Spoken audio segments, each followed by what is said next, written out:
In the late 70s and early 1980s, Richard Stallman was doing artificial intelligence research and coding at the MIT Artificial Intelligence Lab. Richard had a number of negative experiences during that period which soured him on the whole idea of commercial software. Such as? Some code that he wanted to work on and wanted to fix was locked up, and he couldn't get the company that owned the code to let him fix it, even though it would have been to their advantage to do so. And that's put me into a moral dilemma, you see, because to get one of the modern computers of the day, which was the early 80s, you would have to get a proprietary operating system.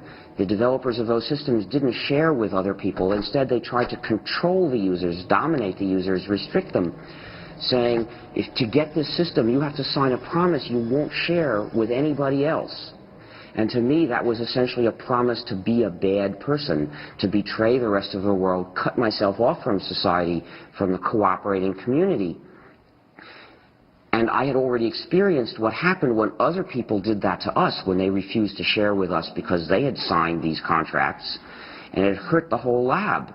It kept us from doing useful things before. So I just wasn't going to do that. I felt, this is wrong. I am not going to live this way. And from experiences like this, he developed a profound hostility to the idea of intellectual property in software. He eventually acted this out by founding the Free Software Foundation. So I looked for another alternative, and I realized I was an operating system developer.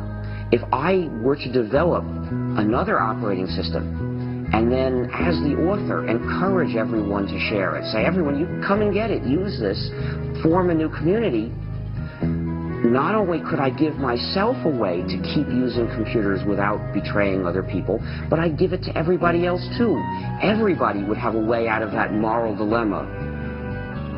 And so I realized this was what I had to do with my life. I actually began the project in January of 1984. That's when I resigned from my job at MIT to start developing the GNU operating system. Now I should explain that the name GNU is a hack, because it's a recursive acronym. It stands for GNU's not Unix. You see, so the G in GNU stands for GNU. And what the name means is I was developing a system that was like the Unix operating system, but was not the Unix operating system. This was a different system. We would have to write it completely from scratch because Unix was proprietary. We were forbidden to share Unix. We couldn't use Unix. It was useless for a community. So we had to write a replacement for it. Throughout the 1980s, as Richard Stallman was building the GNU project, computer scientists from the University of California at Berkeley were developing their own free operating system. Known as Berkeley UNIX, or BSD, it was based upon the Unix kernel which had been licensed from AT&T. However, due to legal problems with AT&T and fragmentation of the source code, hackers and other non-institutional users were slow to adopt it. Well, Unix consisted of a large number of separate programs that communicated with each other. So we just had to replace these programs one by one. So what I started doing was writing a replacement for one program, and then another, and then another, and then people started joining me because I published an announcement inviting other people to join me to help write these programs. And by around 1991, we had replaced practically all of them. What were some of the programs that you... Well, we had to have a complete system, you need to have a kernel, which is the program that allocates resources to all the other programs. You need a compiler, which translates a program from readable source code that programmers can understand into numbers, mysterious numbers that the computer can actually run. You need other programs that go with the compiler to help do this job. You need a debugger. You need a text editor. You need text formatters. You need mailers. You need lots and lots of things. There are hundreds of programs in a Unix-like operating system. I saw Stallman's announcement. Actually, I met him in February of 1987. He came to give a 5-day tutorial on Emacs at our company. And during the day, he would explain new ways to think about Emacs and ways to extend and enhance it and to use the Emacs source code for better or worse.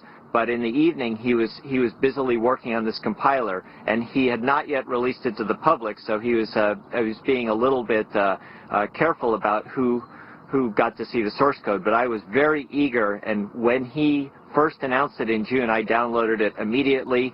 I played with it. I got some pointers from him, and when I sent the source code back to him, he was very actually amazed at how quickly I was able to ramp up on his technology. Whenever we worked on something at Stanford or in the university, we would get, mostly at the time we were working off of machines from Digital Equipment or Sun, mostly Sun. Whenever we would get a Sun machine, the first thing we would do is we would spend literally days downloading GNU free software from the internet, building it and installing it on that Sun machine. The crucial thing about GNU is that it's free software. Now, free software refers not to price, but to freedom. So think of free speech, not free beer.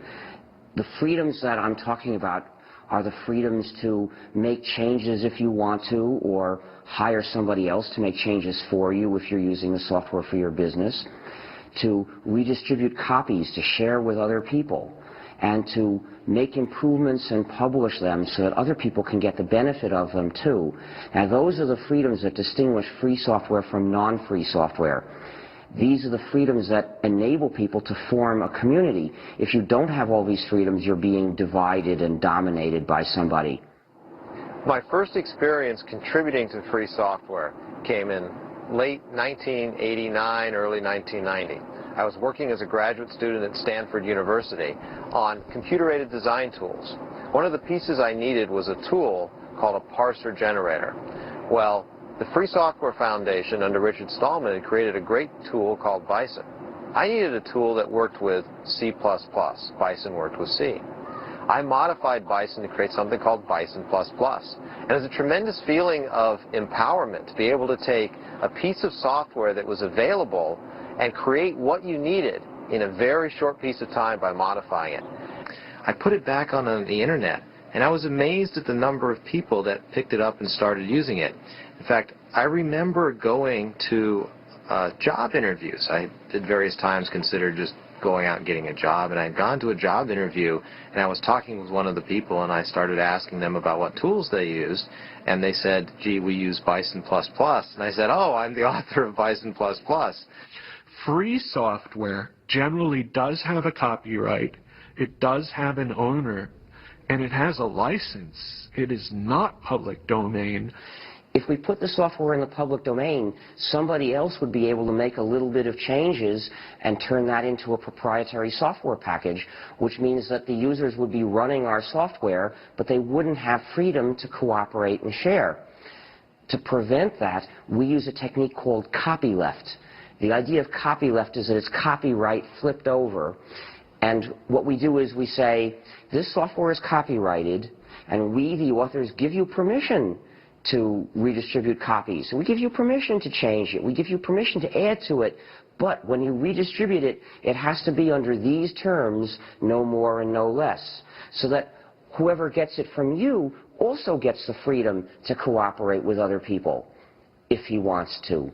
And then in this way, everywhere the software goes, the freedom goes too, and it becomes an inalienable right.